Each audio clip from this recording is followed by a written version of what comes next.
Morning, everyone. It's Jan, Not a Real Farm. Happy Sunday. It's Sunday of the long weekend. Boy, do the days go fast. So what I thought we'd do is I thought we would do a greenhouse tour this morning. I put in the majority of my peppers so you can see what I'm growing. And then you can also take a look at some of the other stuff we have growing too. And then we'll take a spin outside and see the progress of some of the other crops that we've got growing out there. So I thought we'd start off with the grapes this morning just to show you. You can see here we've got some buds that are starting to come out on this one, but he's slightly behind this one. You can see he's already starting to send out the buds, and I'm thinking we probably put the cattle panel up just in time. So these are going to be these are 2-year vines. The rest of them are 1 year, so they're going to be slightly smaller. You can see here we've got, these are all called Briannas. So we've got 1, 2, 3, 4,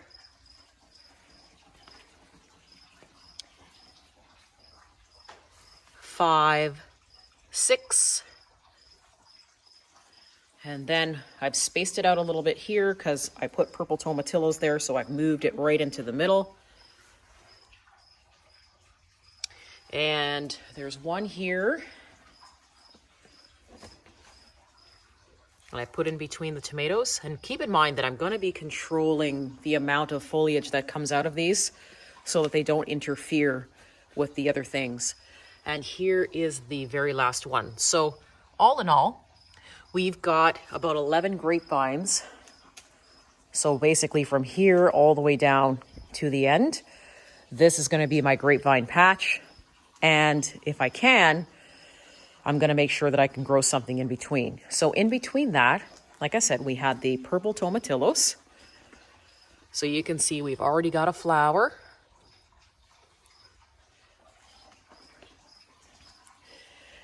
These here are a Italian paste tomato that we're just going to be separating shortly.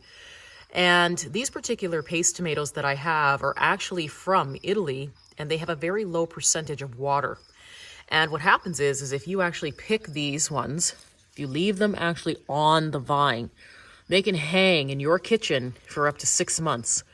So if I pick a lot of these, let's say towards October, when I'm still growing, and I hang them up in my kitchen pantry, they'll be able to last at least 4 to 6 months. So I'll still be having fresh tomatoes in the middle of winter. So they're called a Pinolo del Vesuvio tomato. Look it up. They're awesome. There's different varieties of them. This one is a nice blush variety that I'm going to be trying. And I planted about 4 of these plants to make sure that we can carry through some fresh tomatoes, and and really good ones too for sun drying, if you like sun-dried tomatoes, that kind of thing. So very, very low moisture content. So we're going to test them out this winter and see how they work. Now I showed you guys all the tomatoes and the cucumbers, and as you know, they pretty much go into the entire perimeter of the greenhouse. So we start and we go all the way around. So I remember showing you guys this, but the one thing that I didn't show you, look how beautiful these are, is the peppers. So if you've watched any of my videos, you know that every year I normally put the tomatoes just basically back against the wall here, and I usually string them up. But what I haven't showed you yet is the peppers that I've planted. So I'm going to turn back around because the peppers I always plant at the front of the bin.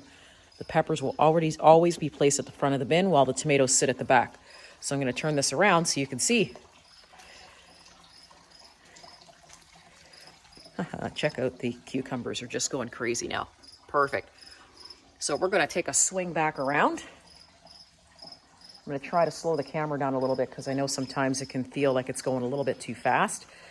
I'm not done planting peppers yet, but here we are. This one here, move this out of the way.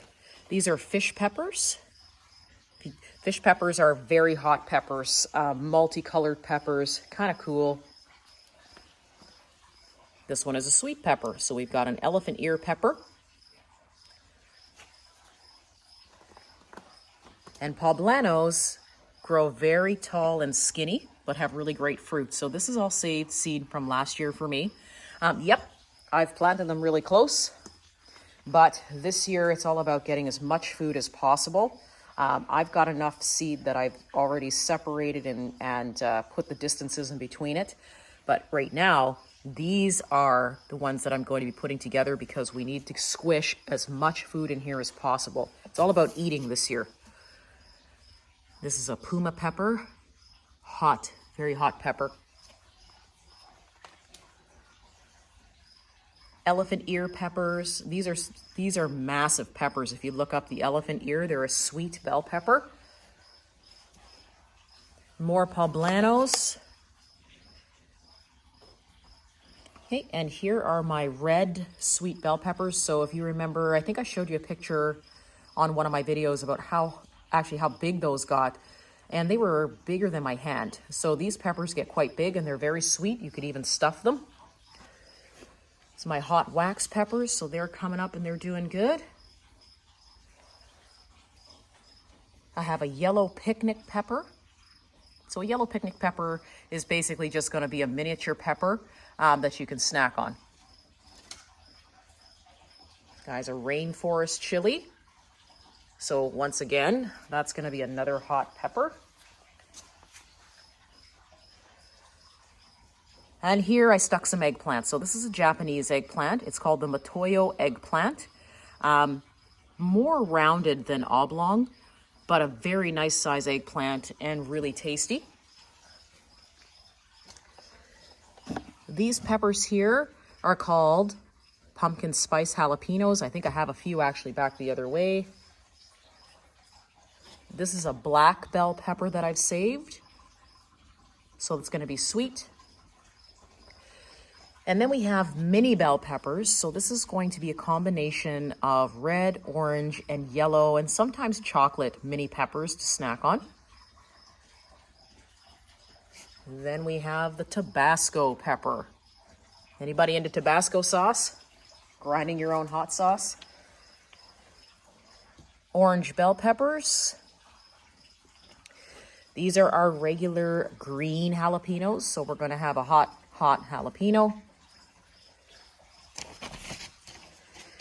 And then these ones here are called an Iko pepper, so a sweet bell pepper.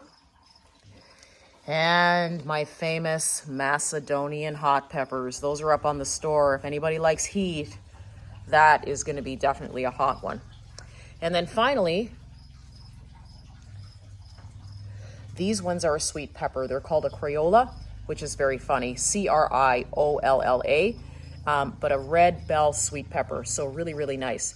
I have not taken up nearly half as much room in the front as I have for the tomatoes in the back. So we still have quite a bit of room to be able to plant around the greenhouse here. I'm really looking forward to seeing how the cattle panel works, but I think it's going to hold up just great. So what I'm going to do is I'm going to pop on down to the other greenhouse and show you what we're doing there. All right, so let's get in here. It's tick season. Yesterday I was back here gardening. I got so many ticks on me, but guys, if you're afraid of ticks, you'll never go outside. So it's just one of those things we have to contend with here, unfortunately. In this bed here, this is my red walking onions, so you can see the difference in the height and the amount of them, actually, because more, I think, have come out since. They're doing amazing. Can't wait to see how they come out. And what I've done in the meantime is I've also planted some carrots. So you can see here that they're all starting to pop up very nicely. I don't use a spacer for my carrots, which would probably make it a lot easier. But what I do for my carrots, so I don't need a spacer, is I actually take a flat and plant the carrots in the flat first and then transfer the roots over into the garden. And then that way I can keep them, they're bigger, you can handle them better, and you can put them where you want. I remember one time I was told that that technique wouldn't work, but you know me, if you watch any of my videos, nothing I do is conventional. So that's good. They're working. This is weeds. I haven't decided what I'm doing with this half of the bed yet. I'm thinking it's going to be potatoes. And here we go. Garlic, lots of garlic. So this is a Dixon softneck that has decided it's going to come up in here. So the type of garlic that you can braid, a very sort of mild, nice garlic that you like to cook with. A little bit of heat, but not too much. But it's coming up very, very, very nicely. Now, the plan for this is to not necessarily harvest it right away, but to actually take the garlic seed that comes up out of it and save the garlic seed and then share it on the store with everybody so that you're able to actually grow some of this. We'll keep a couple of bulbs and we'll regrow it and get the the new cloves and bulbs for next year, but the plan is to offer seed from the Dixon Softneck. Okay, here we go. So I've stuck a little asparagus in this bed.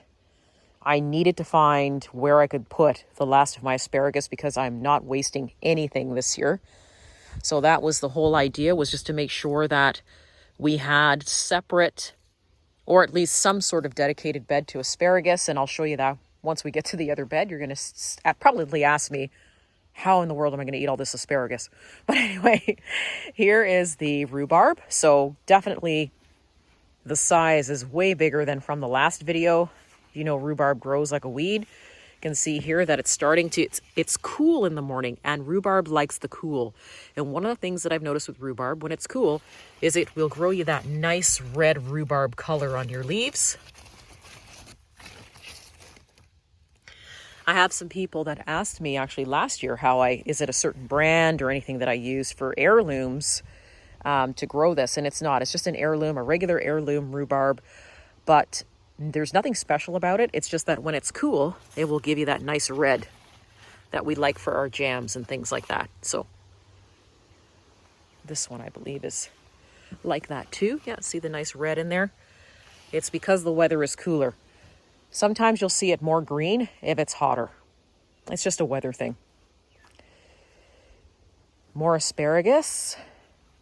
And here is one of my dedicated asparagus beds. So these were just recently planted. So you can see they're just starting to sort of straighten up and wake up a little bit. Now we won't be able to harvest that this year, but they got pretty long. Like they're going to go to seed right away, obviously. But next year we'll be able to have a full crop of asparagus. I'm still working on it. I'm still putting roots in, but it's there. It's a pretty big bed. So this is a 36-inch bed by 10 feet long. So that should give us a good crop of asparagus. And then in here, I've started to clean out the weeds, starting to go through everything. You can see that the strawberries are starting to flower in this bed. Tons and tons of blossoms here. 1, 2, 3, 4. We've got 5, 6, 7, 8, 9, 10, 11. So 11 blossoms on one plant. That's pretty good. And then, as you know, this is the clean strawberry bed. So this was the one that I did on the last video, or the video before, I can never remember. But this was the one where I showed you what type of fertilizer I was using for my strawberries. So you can see here the height difference in the strawberries and all the new blossoms that have come out. So we should actually have a really good strawberry crop this year. You can take a look at all the blossoms.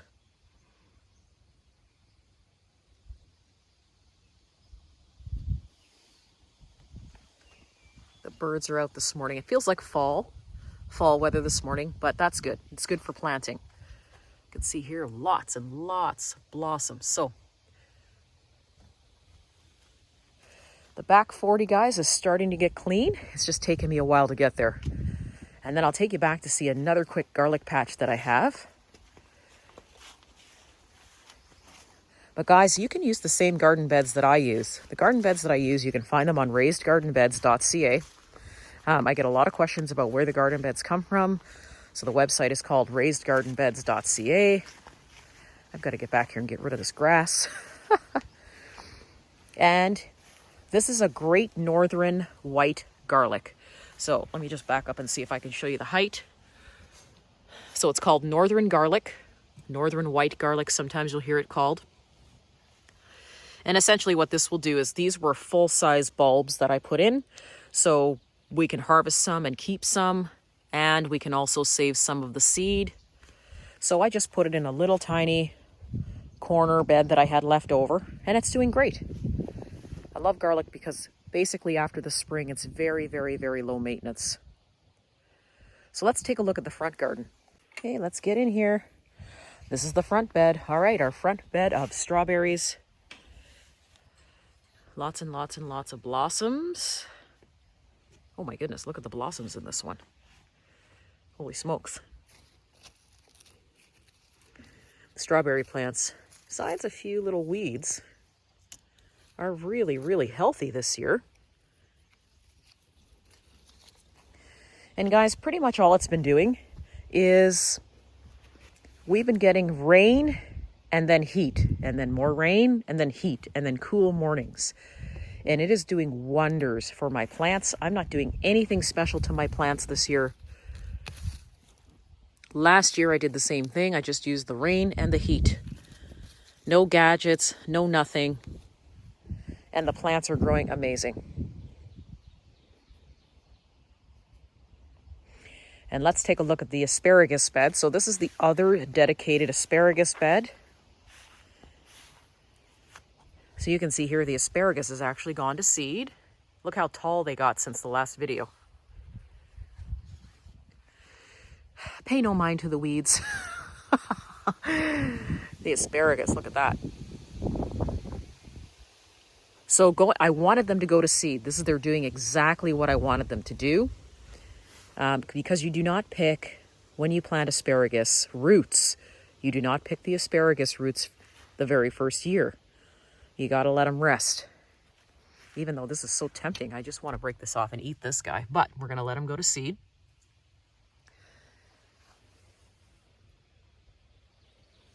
Let me just turn around here.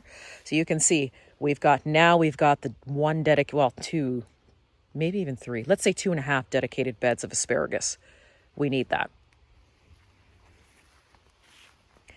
And then here, for those of you who aren't familiar with Haskaps, Haskaps, Haskaps, the berries, you can see here that they're starting to flower. The bees were out here yesterday just pollinating like crazy. So you can see they're actually a very beautiful bush.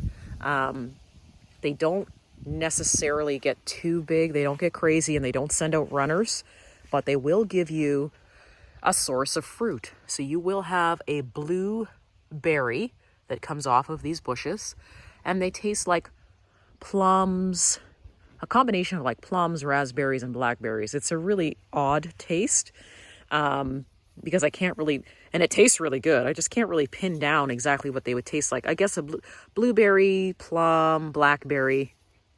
And I think people kind of like that mixture of fruit taste, and that's why these are starting to become popular here in the northern climates, because they're very easy to grow and they don't really require a lot of attention. So I've got 3 extra bushes here in the back, and you can see all of them are flowering.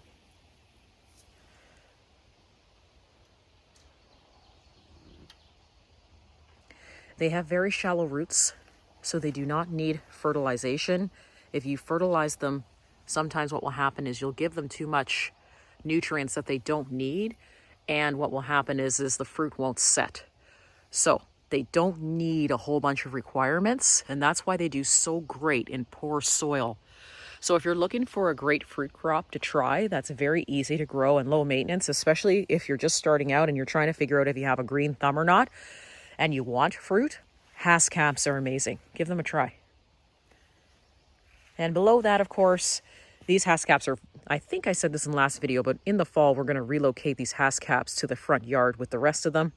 And in this bed, what we've done is, these are blueberries. So we're going to take a look and see if the blueberries do well this year in this bed. And if they do, I'm going to leave them. And my calendula, of course, grew here last year. So you can see I've got calendula seed still sitting in here, and they're going to take off. So the bees will be happy this year, that's for sure. And then here, I put some more asparagus in this bed here. Just a few extra spears that I didn't have any room for. And we've got some lettuce that's coming up. And here are the peas. So you can see the difference in the height of the peas now, right? They're all along here, all the way down. So I've got a 10-foot double row, pretty much, of peas. So hopefully with this nice cool weather, they'll like it, but you can see the tendrils are starting to want to attach now. So eventually what happens is I try to guide them over to the cattle panel here, which works really well. And then they just grab onto each other and they grow up the cattle panel, which is sectioned off here, so none of the deer can get to them and you can pick your peas in peace. And then outside here, we've got our flagpole green onions. So like I said, these are gonna give me some seed this year. You can see the flower pod. Our French lentils are coming up nicely. Lentils like it cool, so they're enjoying this cool weather. And then all the way up here, you can see now that the peppers are getting taller. From the last video, they're getting taller, they're getting their true leaves on.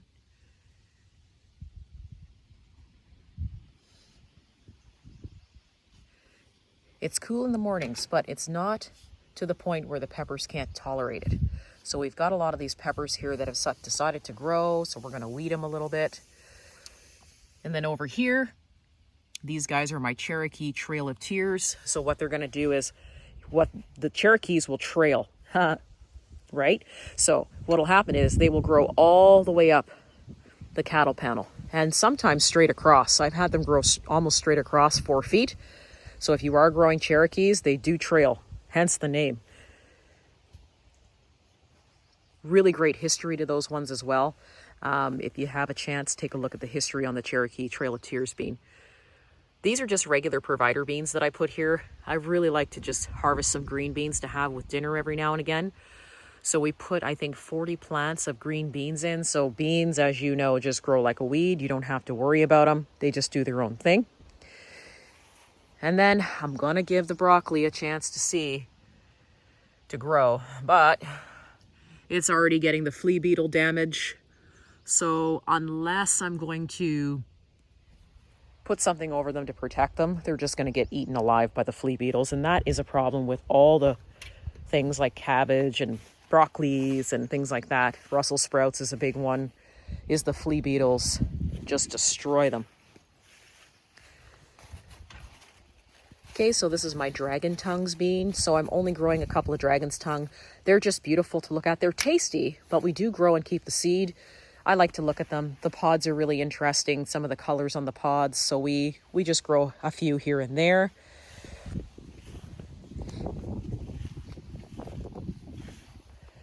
And then what do we have over here? Oh yes. In this bed here, this is my Nona soup bean.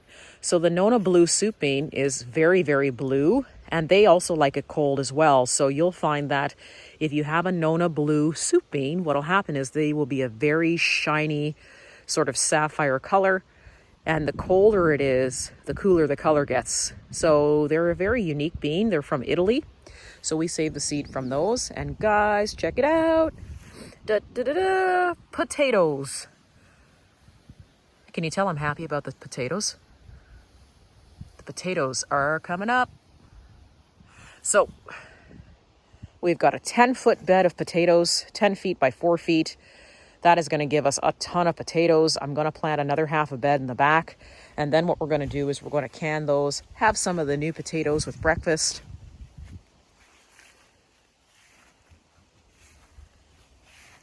But yeah, I am excited. I can't believe the potatoes came up that quick. It only took them about a week. It's amazing. We're back in the greenhouse. Check out that ugly spider. Can you pick out the spider? Like I said, if they fall into my hair, we have a big problem here. Look how ugly that guy is. He's brave. He didn't even move. Maybe we'll leave this guy alone. And so here, what we've got is we have elderberries. So we've got 3 elderberry bushes. So we wanted to really grow our own elderberries and make our own syrup. So we made sure to get some of those. And we also got a bunch of cherry trees. So we're going to be, you can see here, they've already started budding. Thank you, TNT Seeds. The plants are beautiful. You can see here, they're all starting to bud. So we'll be planting those. I'm going to let them grow a little bit bigger, though, in the greenhouse. I definitely don't want anything destroying them. Our sea buckthorn is doing amazing. This grows like a weed. Look how much bigger the plant is this year. And also our black goji berries. The plant's doing amazing. So I'm thinking pretty soon we'll be able to plant some of those out. The apple trees are doing fantastic. I think what happens is they're really enjoying the cool weather in the mornings. So, and this is our grow table, so it's slowly starting to shrink. You can see that there's some gaps now where I'm starting to finally put some of these plants in the ground. So the rest of them will go in today, and we'll be taking the table down and giving ourselves some more space. And the corn, our double red corn, is really getting tall. It's beautiful. That's doing amazing. And, oh, yes, of course, the grapes. Just look at how amazing these grapes are growing. I wasn't expecting it to get this tall this year, especially from, if you remember when I did the video a few months back, I clipped them down really low, but they are just taking off. It's amazing.